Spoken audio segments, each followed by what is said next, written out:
ranking all of the T. Kingfisher books that I have read so far so you know exactly where to start. So I absolutely love T. Kingfisher's work. I think her writing is such a great introduction to horror. Her books were some of the first that I started reading when I was getting into the horror genre, and comes up with some of the coolest ideas that I have ever read. So I'm going to be ranking the 4 books that I've read so far from my least to most favourite, but I do want to say that I enjoyed all of these books. So in 4th place, and my least favourite so far, is going to be A House with Good Bones. This is actually the most recent T. Kingfisher book that I read. It's about a woman that goes to stay with her mother in the suburbs, but when she gets there, her mum is not acting like her normal self. Her mum seems to be scared in her own home, and soon she discovers some dark secrets about their family. This one is my least favourite so far, just because although I really liked some of the stuff that happened at the end, the pacing felt a little bit slow to me in places, and the plot of this one just overall didn't captivate me as much as some of her other books have. The book that I'm ranking at number 3 is What Moves the Dead. And the sole reason why I didn't like this one as much as some of her other work is because one of my favourite horror books of all time is Mexican Gothic. I read Mexican Gothic not that long before I read What Moves the Dead. They both take inspiration from The Fall of the House of Usher, and Mexican Gothic already stole my heart in regards to that, so that's why this one comes in at number 3.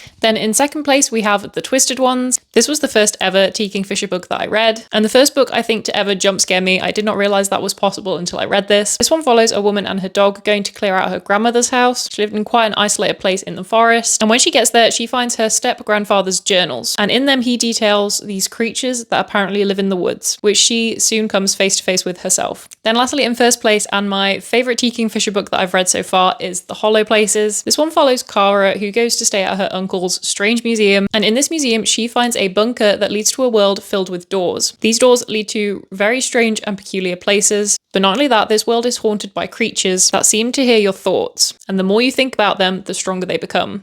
Even thinking about the plot for this book now, it's still so cool to me. I've never read anything like it before. I think the creatures are so creepy, and the things that they do to people if they get a hold of them are genuinely terrifying. So they are my favourite T. Kingfisher books in order. If you have read any more of her work, please let me know what I should read next. And if you like this video and want more book recommendations, please give me a follow. And as always, thank you so much for watching. Bye!